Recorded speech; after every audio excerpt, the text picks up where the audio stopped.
If you enjoyed this video, please like, share, and subscribe. And please join me on my website at nanice.com. Thank you.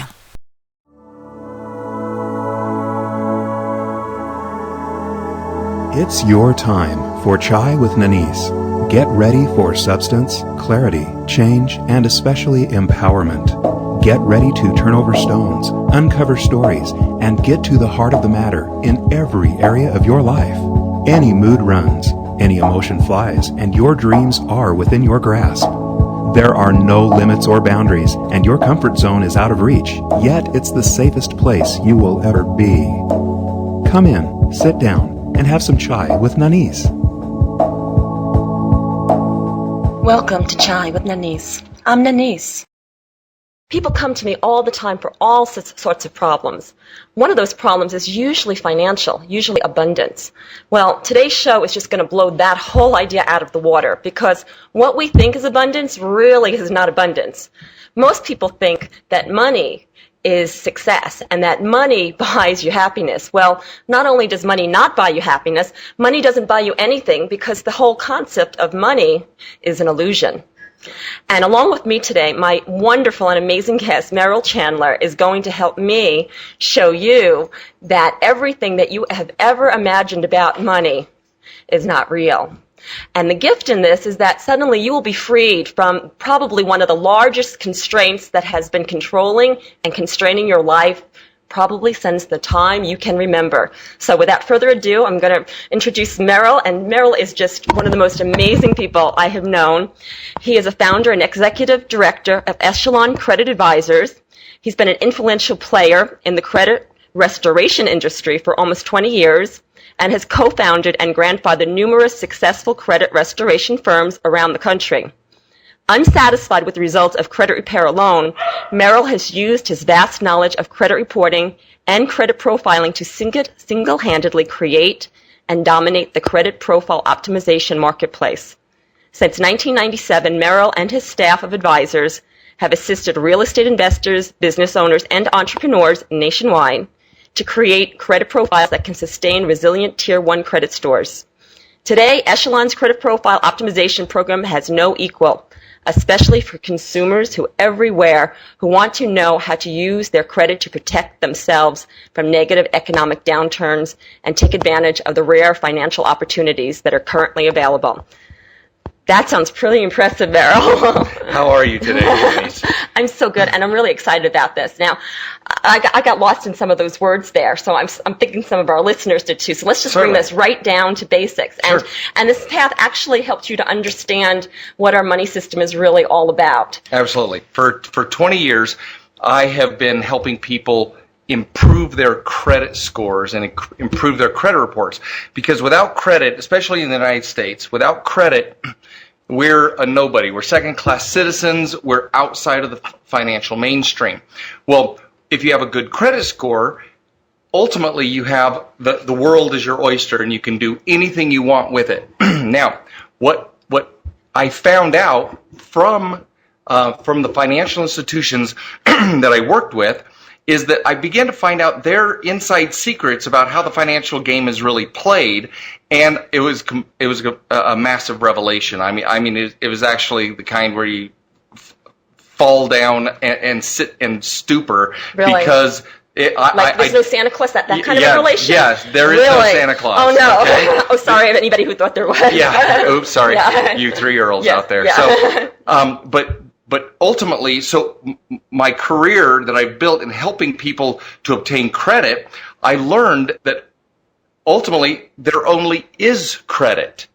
There isn't money as we know it. So if you would like, I can kind of review. There's a little history to this that's just absolutely fascinating. Yes. Okay? Yes. So most people have an understanding. I don't know if this is true, but I'm guessing that most people have an understanding that originally our money system, at least here in the United States, was built on gold, that there was an equivalent of gold for every dollar. And at some point, I think it was early 1930s or somewhere, I'm not even sure when it was, at some point that went away. That's right. Yes. In 1933, I was close. FDR actually had, basically it was against the law to hold gold. You had to turn it in and exchange that gold at the equivalent of $20 at $20 an ounce, they issued you for the very first time what we now call Federal Reserve notes, or the dollar bills that we have. You exchanged the gold, so you were buying with gold these pieces of paper. Okay. Since that time, however, nothing has backed that gold. Once we left the gold standard, and there are small disputes as to, well, we still had the silver standard to the mid-60s and this, that, and the other, but ultimately, since 1933, there was this significant decline in the value of what the dollar could actually buy. Now, to understand the insidious nature of this, we have to go back even before then to before 1933, because in the time of Lincoln, there have always been central banks. Since the forefathers actually made it Congress's duty to coin money, not give it to central banks. Okay, this plays out very importantly, because in 1933, when it all became no gold and it all became paper money, the people responsible for quote unquote lending that paper money to the government was the Federal Reserve Bank. Okay? Is that a private institution? It is a private institution. It's actually, the shareholders of the Federal Reserve Bank are made up by the other, I believe it's 12 other regional Federal Reserve Banks, but those Federal Reserve Bank stockholders happen to be the large financial institutions, the Citibanks, the Chases, the Wells Fargo, etc., own stock in the regional banks, and then the regional banks own stock in the Fed. Okay, now here. So basically you're saying that the money doesn't really come from the government. It comes from some business organization. Yes, a private business organization. Now, what's fascinating here is that, and Lincoln showed us that it's actually possible, but we don't have the political will or the knowledge currently for us to do it again. But back in at the time of the Civil War, in order to pay the troops who were fighting of the Union Army, he actually used he influenced Congress to make what were called greenbacks. And it was actually, up until that time, if the government wanted money, it would write a bond, let's say for $1 billion. It writes a bond, it writes a piece of paper, and gives that bond as collateral to the Federal Reserve. The Federal Reserve then writes a check or prints money to the federal government at interest. Okay, this is the most important thing. The most important thing we can understand in this whole process. Right here, so pay attention right here. Yeah, so pay attention right here. Big exclamation points. So the federal government is borrowing money at interest from a private company. But it issues... Like Joe's Bank, for example. It just has bigger names. It just has bigger names. But what's interesting is that they're already writing a paper note to give to the Fed as collateral for this borrowed money. Okay? So if what Lincoln, he ran it by his advisors, he ran it by Congress, and Lincoln found out that he could issue, instead of $1 billion note to give to the Fed and then borrow it back at interest, he just started making greenbacks directly from the government, and he paid all the Union soldiers, and he paid the expansion of government from these dollars that were issued directly, not at interest, to the soldiers. Well, they were accepted. Words, Lincoln had a printing press in the White House in his basement, and he just called down and said, "Hey, Sam, we need $10 billion. Can you print it up?" And Sam said, "Okay, I'll get it on the printing press." In effect, yes. Okay. It didn't go through the Fed. But what ended up happening is that the Fed got angry, and within 4 months of this act, he no longer was our president. Okay, and without playing the conspiracy theories, because I believe people are seeking just their own benefit, and so the wealthy bankers were seeking their benefit. So I don't want to say that 1,800 people had a meeting and they all drew straws who was going to kill them. I don't know, or I care about that. We're not saying that. And That's another show. I don't care about that. Right. Yeah. What I care about is that within months after doing this process, he was assassinated. Every single assassination of a president has occurred in relationship to individuals trying to either make silver a standard or to take power away from the central banks, interestingly enough. Now, just a historical aside. Just a historical aside. Now, but they basically he printed money and gave it to the soldiers, and it wasn't at interest, and some of those greenbacks actually stayed in circulation until in the mid-1960s when they were finally taken out.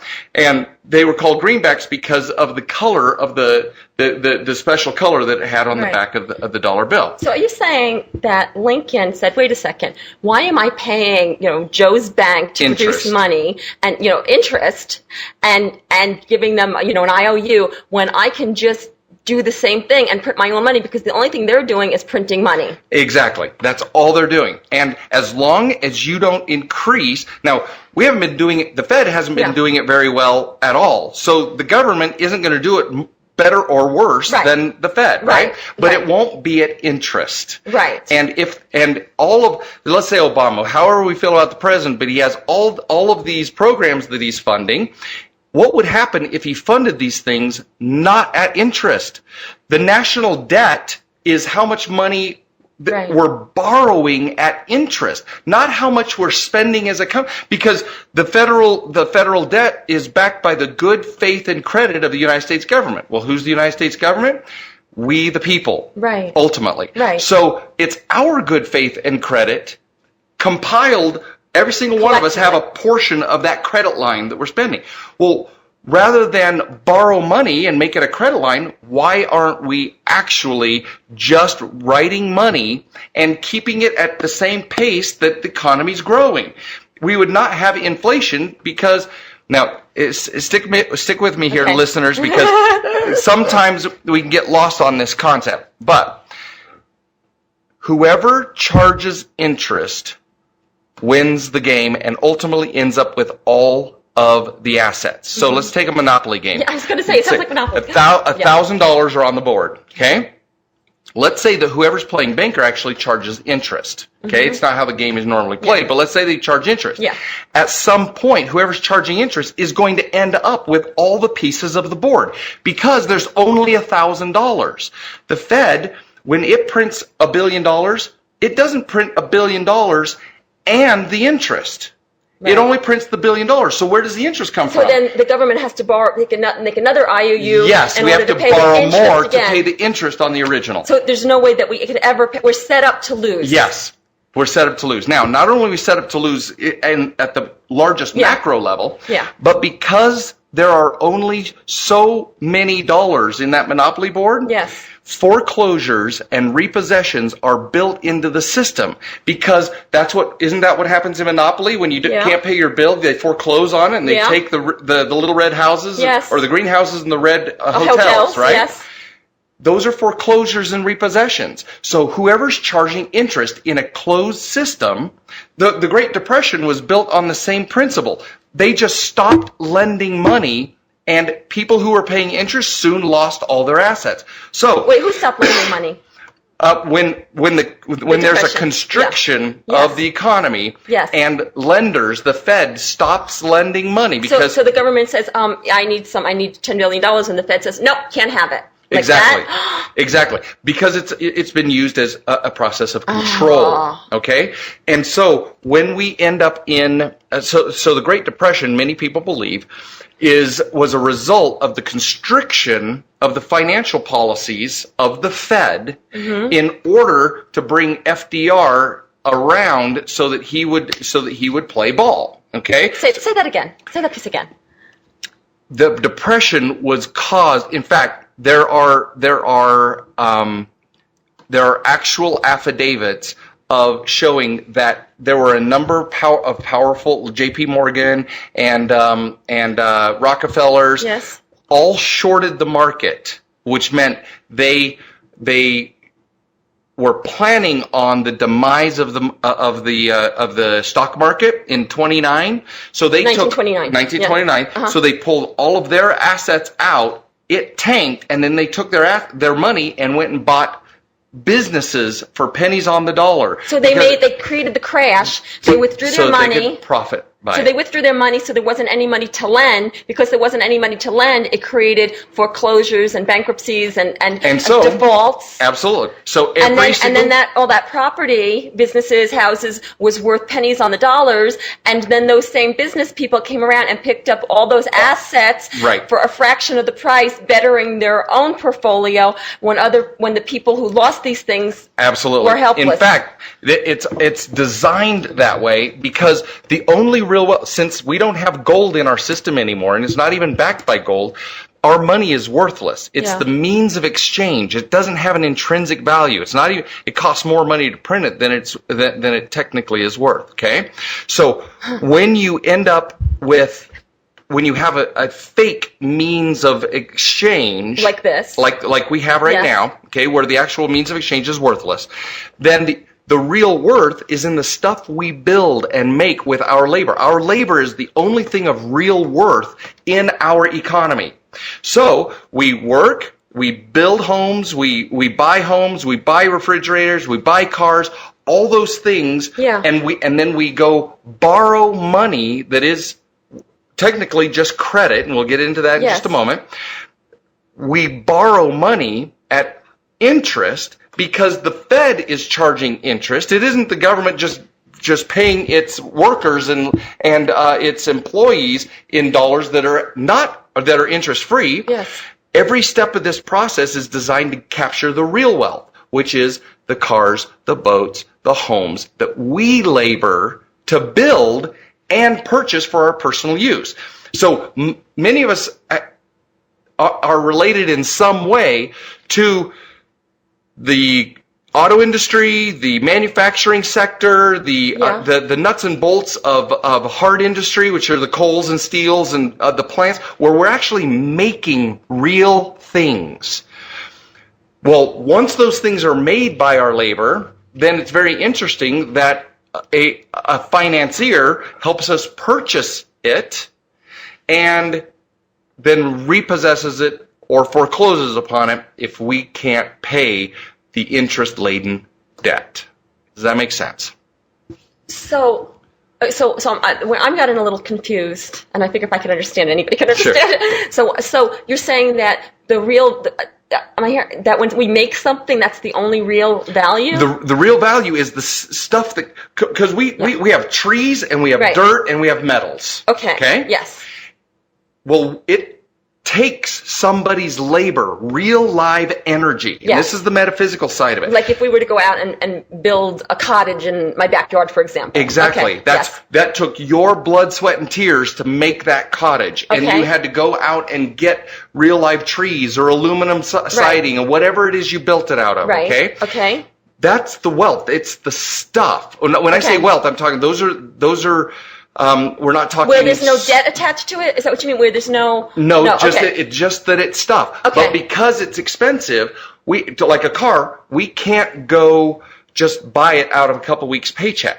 Okay. We have to borrow money to buy this thing that Bill and Todd over there made in Detroit called a car. Okay. We bought that thing of wealth. It's an actual asset. It is something that is tangible and is actually worth something. So if somebody said, I'll give you a loaf of bread for this car. It's tangible and I can exchange it. Yes. Like we can put a price on it. We can put a value on it. That's what you're saying. Okay. Exactly. Well said. Okay. So you can't do that with paper. The Wehrmark in Germany, there's 70,000 of them to buy bread with and stuff like that. The paper becomes worthless. Absolutely. But if you have a bottle of scotch, 400-year-old scotch, somebody will trade you something for that if there are no money. We can put a value on it. Because there's value on it. I see. Okay. Yes. So the medium exchange is no longer this worthless paper. It's actual, and that's what bartering systems are, et cetera, et cetera. We used to use gold as the means of exchange, which had intrinsic value. But now we're using this paper. So the finance companies and the lenders actually lend on these things of value and then collect them when we can't pay the debt-laden burden that's attached to it. So we're set up. So all of a sudden they rented us a car for a minute, and then when we couldn't pay for it, they collected it. Right. And they go, hey, we can do that again. And how many times, and look at the elegance of it. They have a car, and they sell it, they finance one person, because remember, they have a lien against it. It doesn't matter who is really selling the thing. They have a lien on it. The bank. Well, the bank does. So same with a house. They have a lien, okay? And then that gets sold to I buy it, and I'm living in it or whatever. I'm driving my car, etc. I can't make the payment. They take the asset back. And then sell it again at interest. So they get to sell how many times some people estimate there's 12 or 13 turnovers on a vehicle in its lifetime. The same piece of metal that somebody in Detroit put together, somebody in Yokohama put together, has been turned over, and interest has been made on that same object over and over and over again. Okay? So where it comes in is the real asset is the stuff, not the money we use to buy the stuff. So and so the banks they're acknowledging that, because that's what they're taking back. They're taking back this thing that was made that you can put a number on. You can't put a number on money, but you can put a number on a car. Because the car, the house, the diamond ring, the motorcycle, the porcelain doll collection, those are things that have value to another person, and we can make trades by that. Okay? Now, let's cover for a second. So we've kind of talked about how debt and where the assets are. The system always we have to borrow more money to pay the debt from the previous borrowings that we did. Can I ask you a question? Is that why we stopped using gold? Because of all the interest that was attached, and there wasn't enough gold to pay for the interest? You're limited in how much money can circulate if it's pegged to gold or silver. Or anything like that. It could It could be pegged to diamonds, but if there's not a lot of diamonds, the financiers can't make money hand over fist. They're limited by a certain, even if they're charging interest, they're limited by how much can go out there, because there's only so many diamonds. That means there's only so many dollars, and those dollars are precious now. They're actually worth something. So if there's an exchange, so if we have to have gold in a vault for the equivalent amount of money, but the owner of that vault, Joe's Bank, for example, is requiring interest in order to give us that equivalent of money, that means that we have to pay that interest, but there's not enough gold, because there's no we're limited, and so overabundance. And they can't charge the most homes right now. If you pay out the full 30 years, if it was a $100,000 home, you're going to pay $300,000. 200 of it is in interest. Okay, but they say that they call that a 7% interest loan, but in truth, over that period, it was ungodly. I mean, you're talking it's 300%. 300%. And so when it comes to the actual value of what it took to actually purchase it. So let's go back to your gold vault, because what I want to show is part of this separation. So we're back in the goldsmiths in the Renaissance. Okay? Now the Renaissance was actually, the entire growth of Europe was fueled. The Renaissance is a cause because we discovered gold in the New World. So all this gold was coming across by the galleon over into Europe, and everybody had gold. So now you could put any kind of painting. The Michelangelos and Da Vinci's were all popular. The Botticellis were all popular because there was wealth, and because they used gold as a standard. Okay, so let's say we're in Venice, and we're merchants in Venice. And we are storing. The goldsmith is the one who's coining the gold. Okay, coining storing. Coining as in imprinting it, making coins out of bullion, etc. And so they store their gold in their vault. And then they said, hey, why not? We'll let the merchants around here who have the gold, we'll put money in there, we'll put their gold here, and we will keep it safe for them. Okay? And so then let's say takes over, let's say it's 50 years that this process is going to go through. So as all the merchants put their gold in there, the goldsmiths gave a little claim check and said, oh, you put in a pound of gold, here's a claim check worth a pound of gold. Well, as humans do, we always find the easiest way, and so pretty soon, when one merchant went to buy something for another merchant, they didn't go pick up their gold and then go buy it. They just started changing claim checks. And that was the invention of paper money. Yes. Okay? Of So they course. just started because it was backed by gold, just like we talked about. Now, when we have this gold that's backed, what the merchants also found, or what the goldsmiths actually ended up finding, is that nobody and never did everybody come in to redeem their gold at one time. There'd be one person here, one person there, but they found that they could issue claim checks for up to 10 times the amount of gold, and they would give them in loans. So each merchant, let's say, Nanice, you have your pound of gold, and I have my pound of gold, and so we're out there shopping and doing things with our paper, right? Okay.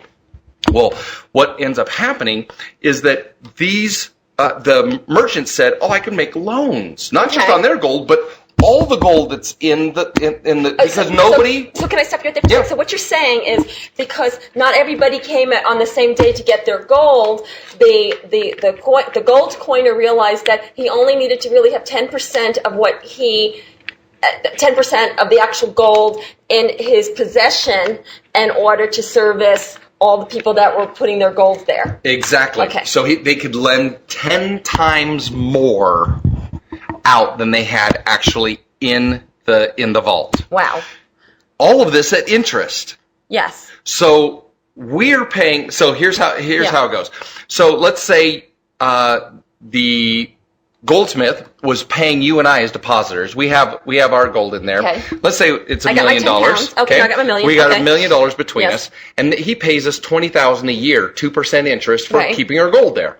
Okay. Because he can use it. Yes. Okay. Well, because he is charging 7% on $10 million in loans that he has out, which is actually 700,000 is 20,000 versus $700,000 that he's getting from interest. Yes. So he makes off of our money Yes. $680,000 per year because he is charging interest on 10 times the gold that's in the vault. Right. Does that make sense? Yeah. So in layman's terms, it looks something like this. So he realizes that he doesn't need to have all the gold on his possession. So that he realizes that whatever he has on his possession is worth 10 times that amount that he can offer He to can lend lend out there without not worth, but lend out 10 times that amount. without the risk of them coming in and needing all the gold. Yeah. Exactly. Yep. Okay. And so that's why banks since the Renaissance have always had the greatest buildings and everything because they're lending money 10 times more than they have on deposit. They're lending money they don't have. Is that what you're saying? That is correct. So, but it's even worse now that we bought since there's no real money. And what you're describing now, that still exists today. Yep. Actually, it's even worse even worse. the gold is not in the system anymore. We don't have a we vault don't even with all have of the our gold. gold. Now we just have notes. We have the Fed issues a $1 billion credit to the government's books, charges interest on that, and then the Fed then takes that money, puts it out into the system at 10 times the value of what was borrowed by the American government. See what I'm saying? So when they do $1 billion, do $1 billion note. Yeah. But they're able to let's bring it down so people can grasp that. So $100. Exactly. That's what I was going to say. You're a mind reader. Okay. So let's just play with $100. Okay. So let's just play with $100. Federal government. And let's give them names. Okay.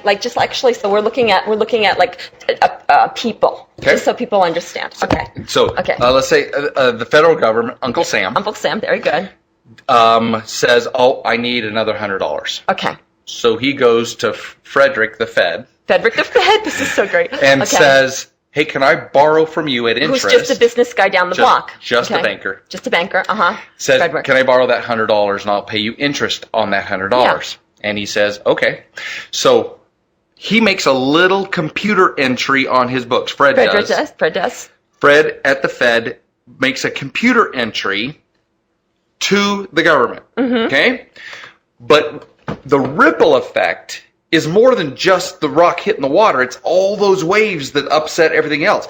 There's 10, without going through all the math, they're actually, instead of $100, Yes. $1,000 are actually allowed to circulate Based on this 10 times theory. based on the 10 times theory. Okay, so Uncle Sam goes to Fred, the Federal Reserve, and says, "Hey, Fred, can you spot me 100?" Yes. And Fred says, "Sure, why not?" And Fred's happy I've been about doing this. it for hundreds of years. That's how I make money. If you don't come to me, I'm out of business and I'm in trouble. So he's got a Right. smile on his face. So he's not really doing anybody a favor, is he? Okay. Yeah. So he makes some kind of entry that $100 is being given to Uncle Sam. So he goes into his basement. He prints it up. Yep. Okay. Then here, Sam, here's your $100. Sam's like, "Thank you. How much do I owe you?" "Well, you owe me the $100 back, plus you owe me this amount of interest. You owe me, let's say, 10% interest. So you really owe me $110 back." Okay. Correct. And Sam says, "Okay, that's great. I give you the promissory note. You know I'm good for it." "Yeah, Sam, I know you're good for it." Okay. So meanwhile, Fred says, "This is my lucky day. Oh, I didn't do anything. Yeah. I didn't create Right. anything. I just made some money in my manipulated basement. Yeah. the system Yes. to make 10% Right. on nothing. Right." And Because so now, it didn't come from anywhere. now I look at that $100, and based on what I know, that I only need to have 10%. So let's Yes. continue. Okay. So let's say it goes to the bailout money. Okay, so Uncle Sam. Bailout money? What's it? Remember Yeah. the Citibank, Yeah, okay, all the big uh-huh, bailouts, right? So Uncle Sam says, "Hey, I'm going to give Kathy at Citibank Yeah. this $100 to Yes. bail her out because Yeah. she was fiscally irresponsible and we bail everybody else out. So Yeah. let's give her Yeah. $100. Yeah, okay. Well, she gets to take that deposit and put it on her bank's books. Mm-hmm. But Federal Reserve requirements says that you can lend 10 times more than you have in reserve because everybody doesn't come and ask for their cash. Right. So, Which we know from the Renaissance. yes. So Kathy at Citibank has the $100 in her bank reserve. Yes. She can lend $1,000 out to you and me. Yeah. At interest. Yeah. But she's only paying interest on the $100. So she's paying interest to Uncle Sam on the $100. Uncle Sam is paying it to Fred on the $100. Okay. Yep. But meanwhile, when that goes into her bank account, the bank, right, Yep. into her bank, right, Into her bank, into the deposit reserves. into her deposit reserves at her bank, then she gets to say, $100. That means that I can multiply that by 10, and I can lend $1,000 out to people. So meanwhile, Joe and Mary and Sam and 7 other people hop into the bank and they say, we each need $100, 10 Yep. of them, and Kathy says, absolutely, I have $1,000 I can lend you, and gives them this money, we'll say their fake yep. money, this monopoly money. She gives that to them, and then they go out and they circulate that currency. Correct. And meanwhile, Kathy is making interest 10% on her 1,000, not Yes. her 100. Yes. Yes. And so let's say, Joe, he's one of the guys, and he got 100, and he goes and he puts that into another bank. Does that mean that? Yeah. Okay. A Chevy at Chase. Yes. Okay. So he takes his 100 and he deposits Yeah. into Chevy at Chase. Yes. Chase Bank. Yes. Guess what? And Chase gets to Joe's do now? just a regular guy, and Just he a just went to regular the guy. corner and he deposited. Okay. Yeah. Instead of buying Yeah. groceries, he Yeah. actually deposited in a bank. Yes. So guess what? Chevy at Chase gets to do? I think Chevy at Chase is saying, $100. That means I get to lend $1,000. I get to lend 9 times 9 the times. reserve. Okay, so why 9 times now? That's where we get into the math. Actually, Okay. what ends up happening is every step, ultimately less. over for Joe doing it to Bill to Sam to Charlie Yes. to Margaret ends up being a total of 100 or 10 times. Okay. Okay. So in one transaction, it rarely happens that it's 10 to 1, but over the course of several transactions, that It's deposit. that one. That's Okay. why I said the pool, Right. the ripples go I out see. at the So end it's of not it all. necessarily Kathy, but it's all that, how that money ripples out, and every time that money goes into a bank source, Yeah. and whether it's I'll give you the Okay. math.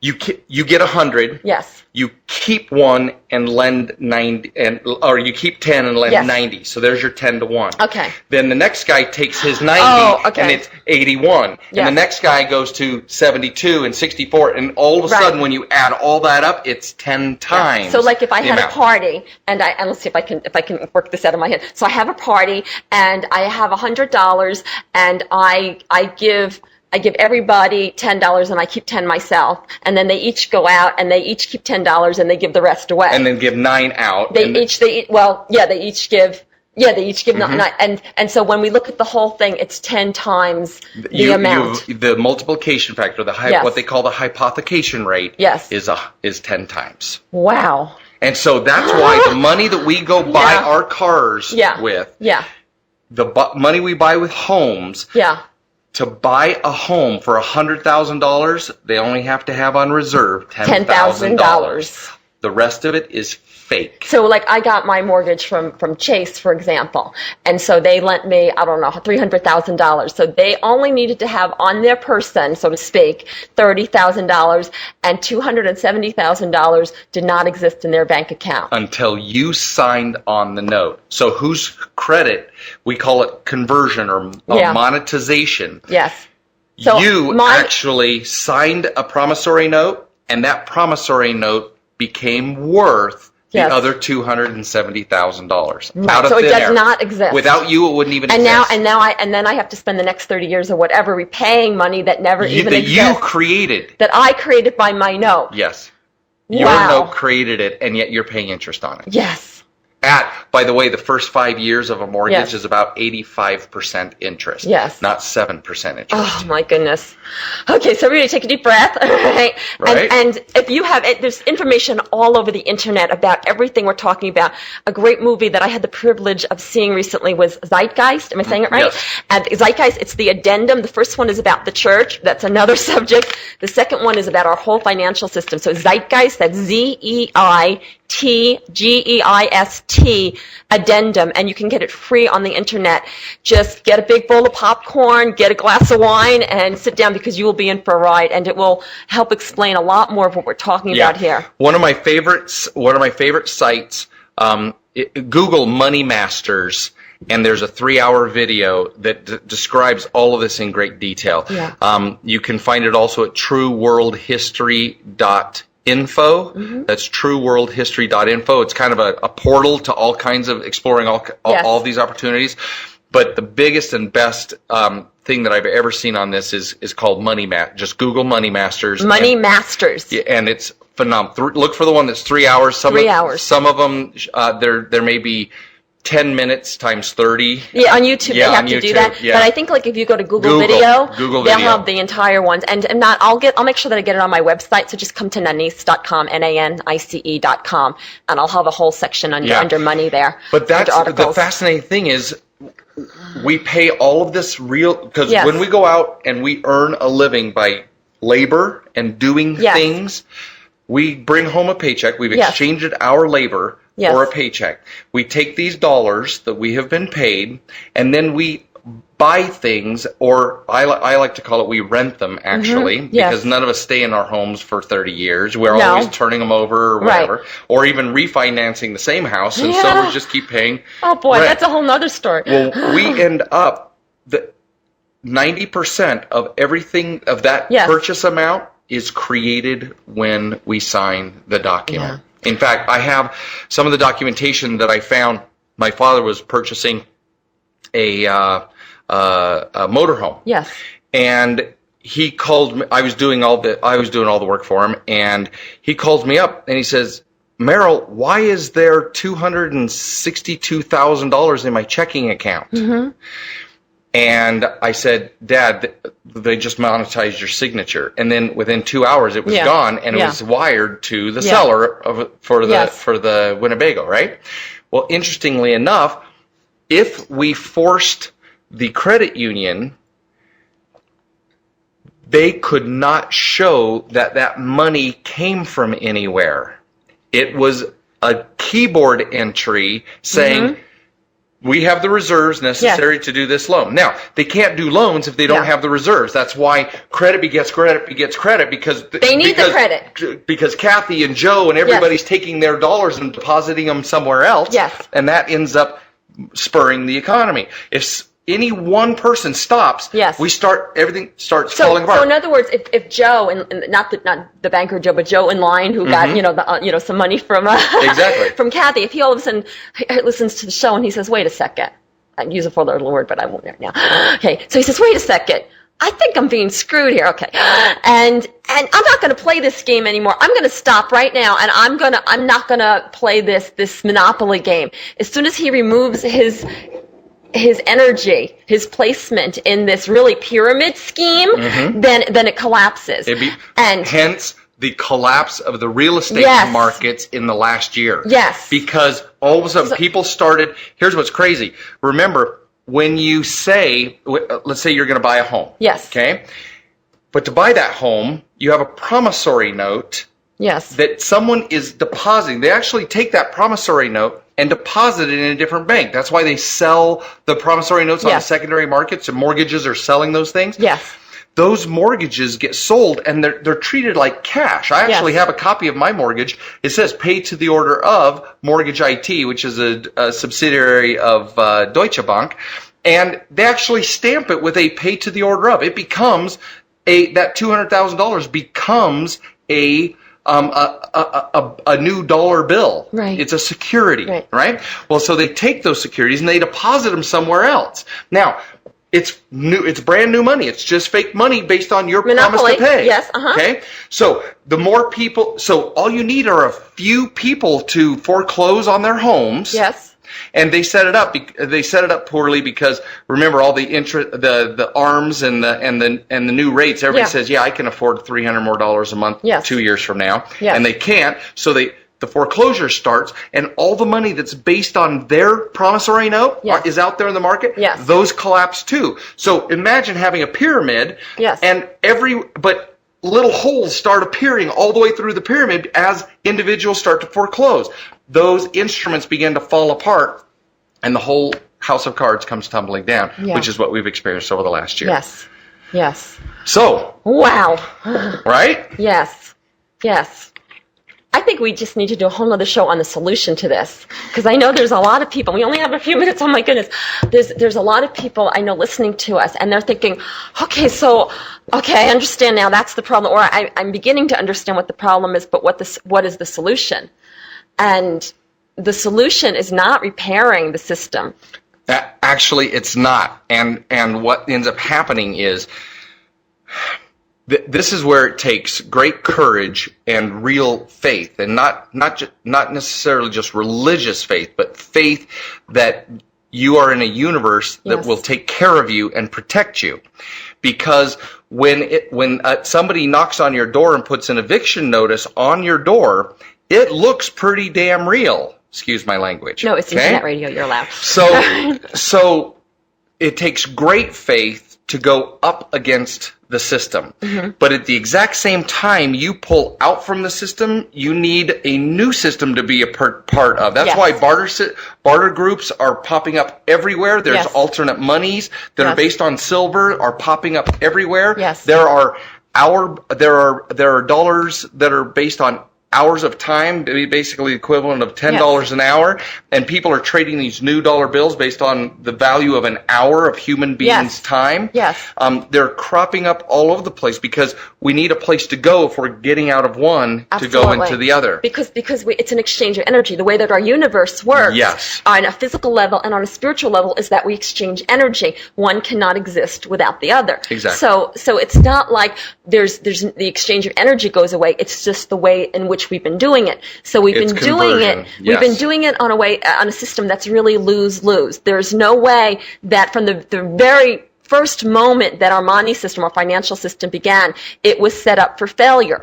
We, at this time on the planet... Win-lose. The financiers win. It's not. From a spiritual perspective, nobody does. Because it's predatory. Because it's predatorial. And if somebody is having control over, somebody has like all the gold and everybody else is starving in the countryside, that is not... Nobody wins, because even that person who has seemingly all the abundance, there's a deficit of spirit there. And so it's a lose-lose. It may seem like somebody's winning, but in the end... Only in a physical and financial way. And then if you believe in reincarnation, you end up being the same person that you ended up stepping on, 3 lifetimes before. So in my estimation, it's a lose-lose. So from the moment that our financial system first originated, it was set up to fail. And we, the people of this planet right now, are fortunate enough to have the experience of living through the failure and creating something much grander and greater than anyone has ever dreamed possible. If you are living on this planet today, and I take it that you are if you're listening to this, well, maybe I don't know that for sure, but you are here for a purpose. And part of that purpose is creating a new world. And in order to create a new world, we need to create a new economic system. We need to create a new way to exchange energy that honors each other for who they are and what they have to give to the planet. And this is what is happening.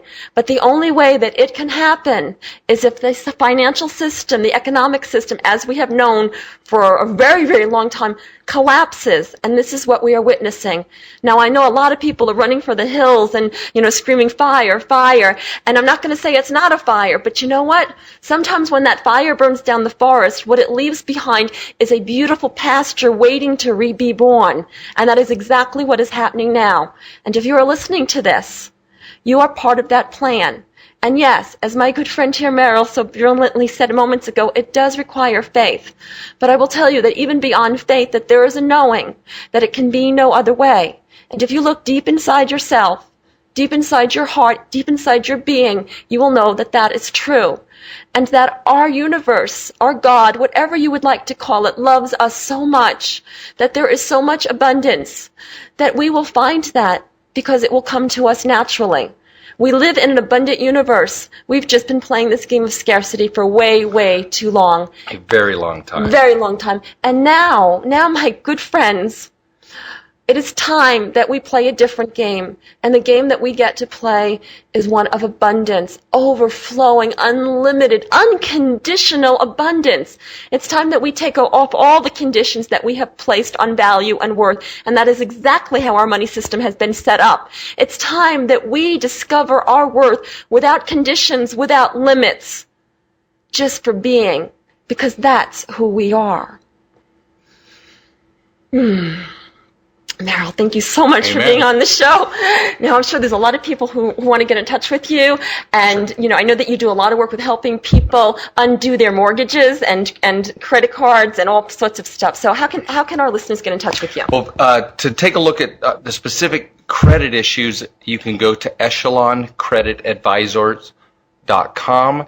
That's ECHELON, Echelon Credit Advisors.com. And for to be able to get info from us or to ask a question or get a consultation, just send an email to info@echelon800.com. That's ECHELON 800.com. Just info@echelon800.com. Awesome. Thank you so much. And I really would love for you to be back on the show again. We could explore more solutions. Sure. Thank you so much. Wow. Well, if that didn't knock you off your seat today, I don't know what will. I just remember when I was a little girl, and I thought it was so cool, to make money, and I would do chores around the house, and my dad would give me $2 here, and he would give me there was $2 bills at that time, and I would save them, and I would just think that was so cool. And I remember feeling when I had a whole bunch of them like I was really important and powerful. And it's funny, I still have one of those left. And I stumbled upon it the other day, hidden in the bottom of a drawer. And I thought to myself, how interesting that at one time, this little piece of money, this little piece of printed paper gave me value. And I started thinking about that and looking around in my life and seeing that everywhere I looked, that's exactly what people were doing. That's exactly what I have done. That my value has been so connected to this piece of paper. And in fact, this piece of paper doesn't mean anything more than some invisible source says it means. At that moment, I made a decision for myself, and I invite you to make that decision as well. And that decision is this. From this moment on, I will no longer attach my worth or my value to a piece of paper. From this moment on, I will no longer attach how I feel about myself or think about myself or speak about myself to a piece of paper or anything else in my possession. From this moment on, I will no longer decide how valuable or how worthy I am dependent on what I have around me or what I have in the bank or what car I drive or what kind of house I live in or how I look for that matter. From this moment on, I choose my value and my worth without conditions. Period. I am worthy. I am worthy. No more because. I am worthy. And when I know that I'm worthy, I can look around and I can look into your eyes and into your heart, and I can know beyond a shadow of a doubt that you are worthy. You are worthy. You do not need anything. You do not need anyone, particularly a government or a financial institution, to tell you that you are worthy. You are worthy, period. No more because, no more conditions. You are worthy. And not because I say so. I'm just the messenger. I'm just that post-it note on your refrigerator reminding you of a greater truth. And that's why you hear this. That's why you feel it in your heart. Because you know it's true. You are worthy. Say it with me. I am worthy. I am worthy. I am worthy. I want to hear it. I want to hear it. Call me up, email me, let me know that you are worthy. And know that I love you. Please, please visit me on my website, because that's the closest right now that you and I are going to be able to touch. And that's Nanice.com. That's NANICE.com. And there you will find an abundance of so many beautiful articles and a free book download and song downloads and an amazing array of different inspirational information that will light you up and fire you up to your truth, to who you really are. It is an awakening. So, until next week, remember, you are worthy. You have been listening to Chai with Nanice. Thank you for having Chai with Nanice. Please go to www.nanice.com for great free stuff that will empower you to live your best possible life. Free books, articles, shows, meditation audios, and so much more at Nanice.com. That's NANICE.com. Nanice's books are also available in all major bookstores and Amazon. Check out The Infinite Power of You, Even Gandhi Got Hungry and Buddha Got Mad, Zest Point, Lip Prints, and many others by Nanice Ellis.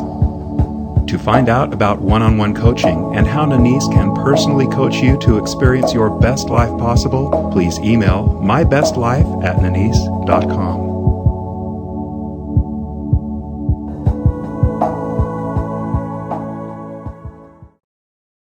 If you enjoyed this video, please like, share, and subscribe. And please join me on my website at Nanice.com. That's NANICE.com. Thank you.